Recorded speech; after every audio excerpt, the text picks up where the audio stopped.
When my wife died, I thought I had lost everything. But I still believed my son would stand by me, that he would sit with me through the silence of those nights and the weight of those mornings. Instead, he looked me straight in the eyes and said, "Dad, you're a problem. My wife doesn't want you around." That moment cut deeper than the cemetery soil still fresh on my shoes, because it wasn't death that buried me. It was my own blood. Thank you for watching and giving me your time. It means more than you know. And before I go on with this story, I would like to ask you to drop a comment and tell me where you are watching from. Because knowing that there are people out there listening gives me the strength to keep speaking. After my wife passed, I was holding on to the thought that I still had family close by, that my son would be there to share a meal, to sit in the quiet with me, to remember her laughter and her kindness, but instead I found myself treated like an unwanted guest in my own life. Every word he spoke that day replayed in my mind like a broken record, and I could not understand how someone I had raised, guided, and sacrificed for could turn so cold at the very moment I needed him the most. It was not only what he said, but the way he said it, as if I had become nothing more than a burden that could be moved aside when convenient. And that kind of pain sits in a man's chest like a stone, heavy, unshakable, reminding him with every breath that the bond he believed was unbreakable had been shattered. I spent so many nights after her funeral sitting alone, staring at the chair where my wife used to sit, remembering how she would hum softly as she folded laundry, or how she would rest her hand on mine when the day felt too heavy. She had been my balance, my anchor, and when she was gone, I told myself that at least our years of sacrifice had left me with a son who would carry the love we built together. I thought he would remember how I worked double shifts, how I fixed every broken pipe and every loose roof tile to keep a home standing over his head, how his mother and I gave up so many small comforts so he could have opportunities we never dreamed of. I believed those memories meant something, that he would honor them, and that our bond would hold even when death had already taken so much from me. But instead of kindness, I was met with coldness, and instead of comfort, I was met with rejection. It was as if all those years, all those sacrifices, all those lessons had vanished from his heart the moment he decided I no longer fit in the picture of his new life. I would hear him speak to his wife in hushed tones, as if I was invisible, as if I had become some inconvenience to be managed rather than a father to be respected. And every time I caught his eyes, I searched for even the smallest trace of the boy I once carried on my shoulders, the boy who once clung to my hand. But what I saw was distance, calculation, and a kind of hardness that made me ache deep inside. It is one thing to lose the love of your life to the inevitability of time, but it is another thing entirely to be discarded by the very person who should have stood beside you when grief was threatening to drown you. That pain is not sharp like a knife, it is slow like water wearing down stone, day after day, word after word, until you begin to wonder if you were ever truly seen at all. I remember the days when my home was filled with warmth, when the smell of my wife's cooking drifted through the rooms, and the sound of laughter from the family table could lift even the heaviest burdens from my shoulders. Those memories stayed with me like old photographs pressed deep into the corners of my mind. But as I sat there alone after her passing, I could feel the silence creeping in, swallowing up everything we had built together. I would walk through the rooms and still see her hand in everything. The curtains she had chosen, the flowers she had planted by the window, the worn marks on the dining table where she set meals down with care. And every detail reminded me that love had lived here once, strong and unshaken. I told myself that even though she was gone, our son would carry that love forward, that he would sit with me in my grief, help me remember her not with pain but with gratitude for the years we shared. I thought he would be the bridge between the past and whatever time I had left, that he would honor the sacrifices we made, that he would stand in the place of the family we had lost. But the reality was colder than I could have ever prepared for, because instead of comfort, I felt distance, and instead of arms that welcomed me, I was met with doors that seemed to close tighter with each passing day. At first it was small things. words said with impatience, the kind of tone that makes you question if you have overstayed in your own life. I noticed his wife's eyes rolling when I asked simple questions, and the sighs that filled the air whenever I tried to speak at the dinner table. They would exchange glances when they thought I wasn't looking, glances that told me they were tired of me, tired of my presence, tired of the weight of an old man who had given everything he had to them. And as the days went on, the space I once filled with purpose was being carved away until I felt like a shadow moving quietly through the house. I kept silent, because silence had always been my way of carrying pain, but inside I was breaking. I wondered how love could be so fragile that it could not withstand the years, how respect could vanish as quickly as smoke, how the boy who once clung to my leg could now look at me as if I was nothing more than an obstacle to be removed. I would sit late into the night, staring at her picture, whispering into the stillness of the room, asking her why this had happened, why the child we raised with love and discipline could grow into a man who could dismiss me so easily. My wife had always said love was proven not in easy times but in hard ones, and in those moments of grief, I learned how quickly some bonds fail when tested. It was not only the words he spoke, it was the coldness in his voice, the certainty in his tone, the way he seemed to have already decided that my chapter in his life had ended, and I no longer had a place in the story he was writing with his wife. It crushed me to realize that the family I thought I had left was slipping away, and the home that once stood as a monument to everything I had worked for was no longer a place where I was welcome. I began to feel like a guest in my own life, moving quietly so as not to disturb them, eating alone when once we had eaten together, sitting in silence where once there had been conversation. Every sacrifice, every hour worked, every dream I had set aside so he could have more than I did, came back to me in those quiet hours. And instead of pride, I felt betrayal wrapping itself around me. The weight of it was heavier than any burden I had carried before, and I knew then that grief had not only taken my wife but had also revealed the truth about my son. It is a kind of pain you cannot explain unless you have lived it. The pain of realizing that the ones you trusted most see you not as family but as a problem to be solved, a responsibility to be pushed away. And though I said nothing, though I held my silence, I felt something stir inside me, a reminder that love can be taken for granted, but respect is something that cannot be stolen without consequence. The first real cut came not from a shout, not from anger, but from a quiet dismissal that told me I was no longer wanted. I remember standing in the kitchen one evening, holding her photograph in my hand, when I overheard them talking in the living room. She said, in a voice sharp and certain, that my presence was choking the life out of their marriage, that I was dragging them down, that no home could survive with an old man sitting in the corner like some weight they were forced to carry. I waited for him to defend me, to say something kind, to remind her that I was his father, but all he said was, "I know, I'll handle it." Those words burned more than anything else, because they told me I had become a problem to be managed, not a man to be respected.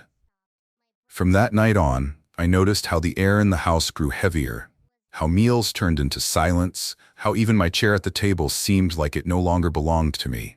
I tried to tell myself it was grief making me sensitive, that maybe I was imagining the coldness, but deep down I knew the truth. Every sigh, every glance, every whispered word carried the weight of rejection. And yet, I kept silent, because silence was my shield, and in silence I could think, I could endure, and I could remind myself that patience often uncovers the truth better than confrontation ever could. But that did not stop the ache, the heavy knowledge that the boy I had once lifted on my shoulders now looked at me as if I was in his way. I remembered how many nights his mother and I stayed awake worrying about his future, how many hours I spent working with tired hands so he could have shoes on his feet, food in his stomach, and a chance at a life better than mine. To hear him now speak of me as if I were nothing, as if I were disposable, cut deeper than any wound I had ever known. I carried that hurt quietly, walking the halls of the house I had built, feeling like a stranger in my own home. Every room held a memory, every wall echoed with laughter that was no more, and every corner reminded me of sacrifices made with love. Yet the people I had given my life to could look at me as if I was an intruder, as if the years of devotion had vanished like smoke in the wind. That is the cruelest kind of betrayal, not when enemies turn their backs, but when the ones you loved most decide you no longer matter. And even as I sat there night after night, telling myself to endure, a quiet fire began to grow inside me.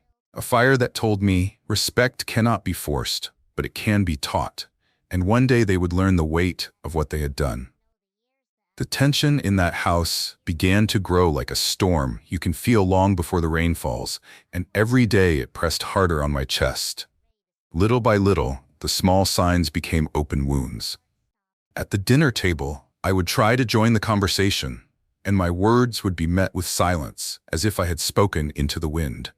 When I reached for the serving spoon, she would pull the dish closer to herself, almost as if I had no right to touch what was in front of me. My son would look down at his plate, refusing to meet my eyes, and the quiet between us screamed louder than any argument could. I sat there, feeling myself vanish in the very place I once built with my own two hands, a house that had carried my sweat, my wife's love, and my son's childhood, now treating me as if I was a stranger with no claim to its walls.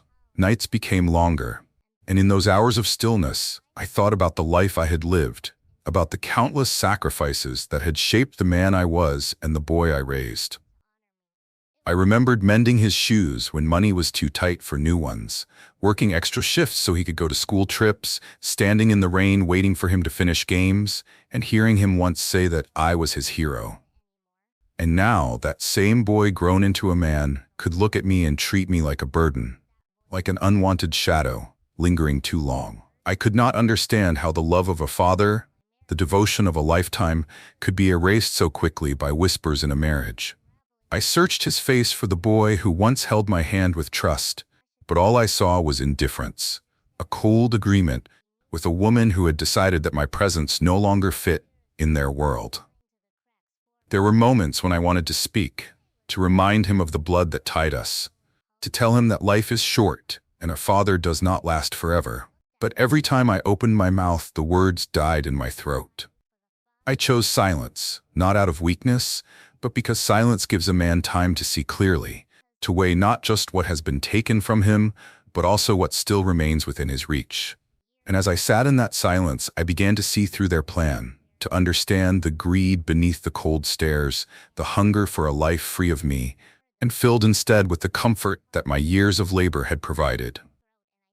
They thought I was blind with age, too broken with grief to notice, but I was watching, I was listening, and I was remembering every detail. That quiet fire inside me grew hotter with every passing day, and I knew the storm they were building around me would one day turn on them, because a man who has lost everything is not weak. He is dangerous in a way they will never understand. The more I watched, the clearer it became that something was happening behind my back, something they never expected me to notice.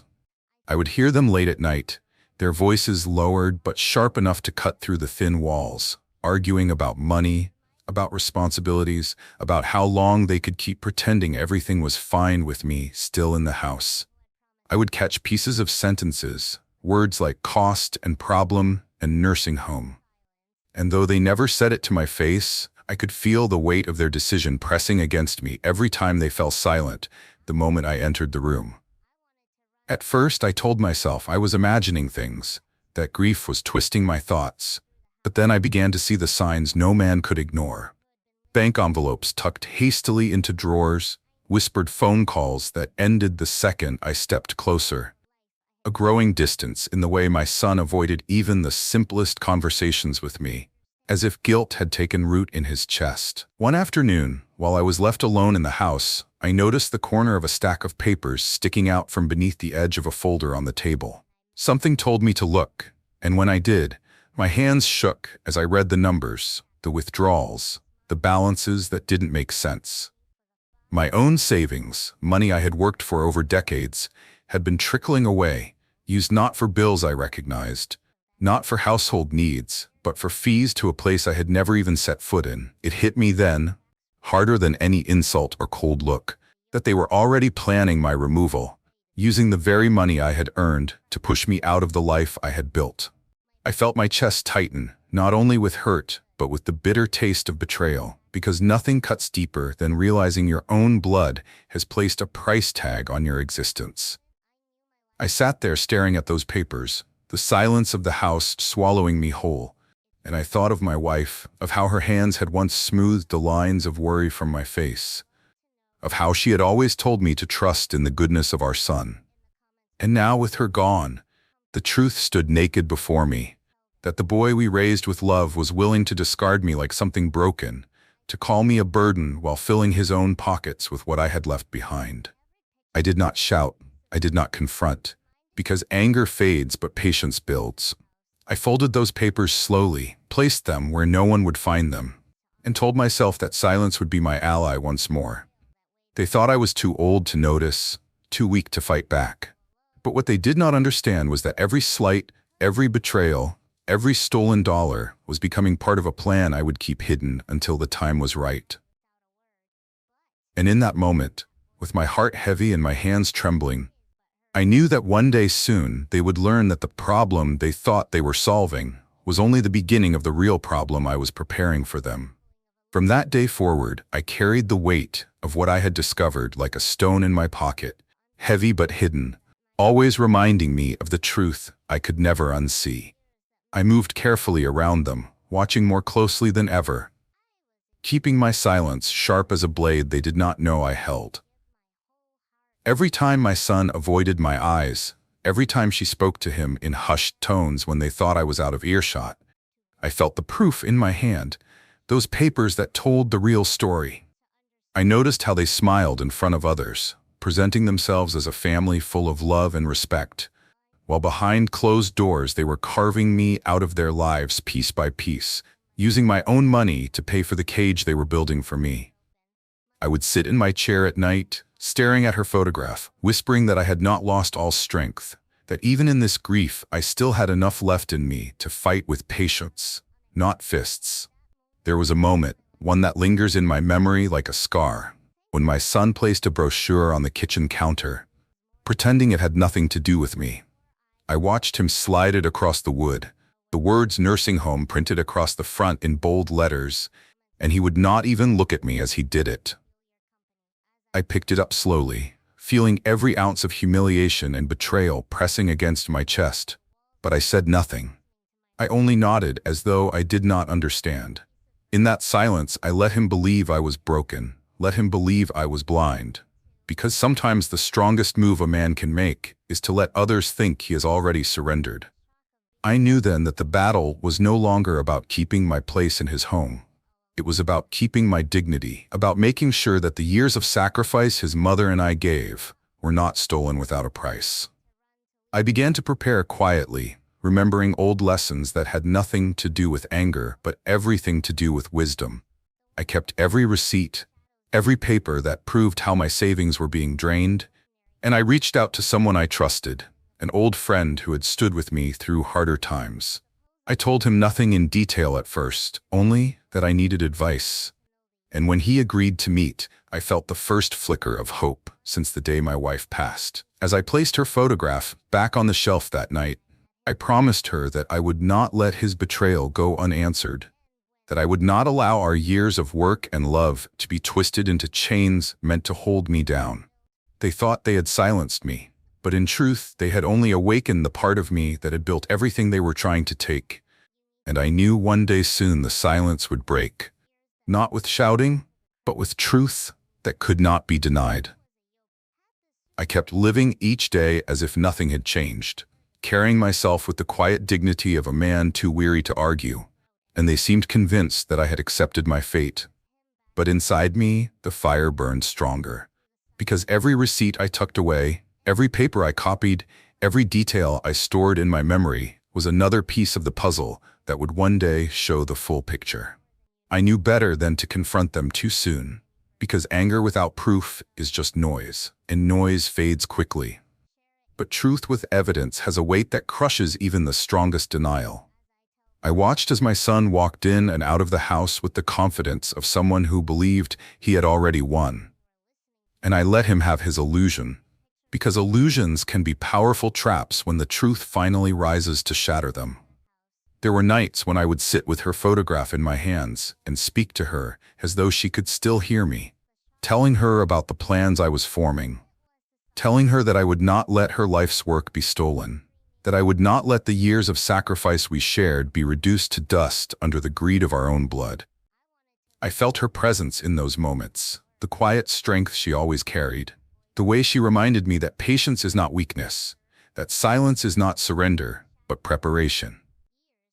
It gave me comfort to think that even though she was gone, I was not truly alone, because the lessons we built together still lived inside me, guiding me in every careful step I took. I began to notice the small cracks in their confidence too. The way his wife pressed him with sharper words, demanding to know when I would finally be moved out. The way his eyes darted when money was mentioned. The faint tremor in his voice when certain bills arrived. He thought I was too old to notice, too broken to keep track. But I had built a life on watching details, on remembering what others forgot. And now every look, every slip of the tongue, every careless gesture told me that they were losing their patience. And that was when I knew my moment was drawing closer. That the silence I had carried for so long would not last forever. Soon, they would understand that the man they thought was powerless still had strength left, and that the problem they had created was not the one they expected, because I was preparing to give them a problem they would never forget. The day finally came when the whispers turned into action, and my son stood before me with a decision already written in his eyes. He told me that it was time, that arrangements had been made, that moving me into a nursing home was the best thing for everyone. His voice carried no tremor, no hesitation, as if he had rehearsed those words until they no longer sounded cruel to his own ears. I looked at him carefully, waiting for some sign of doubt, some flicker of the boy I once knew. But all I saw was a man who had chosen his comfort over his father. I nodded slowly, not because I agreed, but because I knew fighting in that moment would give him exactly what he wanted. A reason to see me as difficult, a reason to believe that pushing me away was justified. My silence unsettled him, though he hid it poorly, and I could see in the tightness of his jaw that he expected shouting, anger, resistance. Instead, I gave him calm, because calm can be far more dangerous than rage when the time is right. When the day arrived, they drove me to that place, the walls lined with faces too tired to hope, the smell of disinfectant clinging to every corner, the sound of footsteps echoing in the halls like reminders of loneliness. He left me there, with a pat on the shoulder and words that felt hollow, saying it was for the best, that I would be taken care of, that it was what his marriage needed. I sat on the bed that first night with her picture in my hand, the only piece of home I was allowed to carry, and I felt a heaviness settle in my chest. But beneath the grief, beneath the humiliation, there was also a steady pulse of something stronger, a reminder that this was not the end of my story. I told myself that patience had brought me this far, and patience would guide me through, because I had not forgotten the receipts, the statements, the proof tucked away where only I knew. In those quiet hours, surrounded by strangers who shared the same fate, I made a promise to myself and to the woman in the photograph that I would not let betrayal go unanswered. I would wait, I would watch, and I would rise when the moment was right. They thought they had closed the book on me, but what they had really done was write the first page of a story they would never be able to control. And as I closed my eyes that night, I did not see defeat. I saw the storm I was preparing, a storm that would remind them that the man they called a burden still carried enough strength to change the course of everything they thought was theirs. Days turned into weeks inside that place, and though the walls felt cold and the silence heavy, I never let despair take root in me. I moved carefully, quietly, as though I was simply accepting the life handed to me, but in truth, every moment was another step closer to the storm I was building.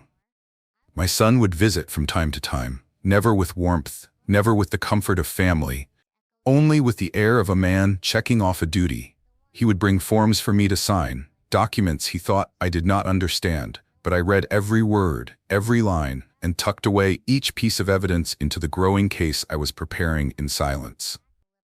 I watched his confidence grow with each visit, the way he carried himself as if he had already won, as if he had already buried me, not in a grave, but in a corner of his past. He smiled when he thought I was too tired to notice, but I noticed everything, and every detail hardened my resolve. I had reached out to my old friend, a man who had walked with me through younger days, a lawyer who knew the value of patience and truth. When he came to see me, we sat in the corner of that place, his hand firm on mine, and I showed him the copies I had kept safe. Receipts, bank statements, withdrawals that proved what had been done in my name and with my money. His eyes darkened as he looked them over, and he told me softly that justice may walk slowly, but it never stops moving forward. That night, I slept with her picture by my side and a quiet sense of peace I had not felt in months, because for the first time since my wife's passing, I knew I was not standing alone. The next time my son came, his voice carried even more arrogance, telling me how well things were going, how I no longer needed to worry about anything. I looked at him and let him believe I was still the broken man he had left behind, nodding when he spoke, thanking him when he placed his hand on my shoulder. But behind my silence, there was a truth he could not see, a truth already moving through the courts, already winding its way toward the day he would finally understand that the father he had discarded was not powerless. I knew the moment was drawing near, and though I felt the ache of betrayal in every breath, I also felt the weight of justice gathering behind me, steady, unstoppable, ready to turn the burden he thought he had cast away into the very problem that would unravel his comfort and expose his greed. The day came sooner than he expected, and when he walked into that nursing home with the same smugness I had grown used to, carrying himself like a man who believed the world belonged to him, I was ready. He spoke to me as though I was a child, telling me that he needed access to the rest of my accounts, that it was easier if everything went through him, that I should just trust him to handle what little I had left. I sat quietly, letting his words hang in the air, nodding as if I did not fully grasp what he was asking. But inside my chest, my heart beat steady with the knowledge of what was about to unfold. I reached slowly into the drawer by my bed and pulled out the envelope I had prepared, the one sealed with every piece of truth he thought I would never uncover. I handed it to him, and for a moment he looked confused, then curious, then pale as he unfolded the papers inside. His hands trembled as he read, his lips tightening as the reality sank in. Court documents, bank records, evidence of fraud, theft, and the freezing of accounts he thought belonged to him. The same money he had used to push me into this place was now locked away by the very law he believed would never catch him. He looked up at me, his eyes searching for the weak old man he thought he knew, but what he found instead was silence sharper than a blade. A silence that told him the game he had been playing was over. I watched the color drain from his face, watched the arrogance dissolve, and for the first time in years, I saw fear where pride had once lived. He tried to speak, to explain, to reach for excuses that sounded empty even to his own ears, but I raised my hand slightly and told him there was nothing left to say. I told him that he had taken everything I had given freely and twisted it into chains meant to break me, and that now he would learn what it feels like when truth breaks the chains instead. He stammered, begged for understanding, but there was no anger in me anymore. Only the calm certainty of a man who had given his best and been betrayed. And as I looked at him, I realized that the problem he thought he had solved by sending me here had become the very problem that would haunt him, because the law does not forget, and neither does the man who raised you. He stood there frozen, clutching those papers as if holding them tighter might change the truth written on every line, but nothing could erase what had already been set in motion. I told him calmly that respect cannot be bought, that family cannot be built on lies, and that betrayal always carries a price heavier than greed can afford. He lowered his head, his voice breaking as he whispered apologies, but they came too late because the damage was already done, and the man he had called a burden had turned out to be the weight that would crush his illusions. That night, as I sat in my room with her photograph resting beside me, I felt a peace I had not known in a long time, because justice had finally spoken, not with shouting, not with rage, but with truth delivered at the right moment. Thank you for staying with me until the very end of this story. It means more than words can say, and if you felt the weight of these lessons as deeply as I did, I ask you to subscribe, share this story, and stay with me for more. Because together we can carry the strength of wisdom forward.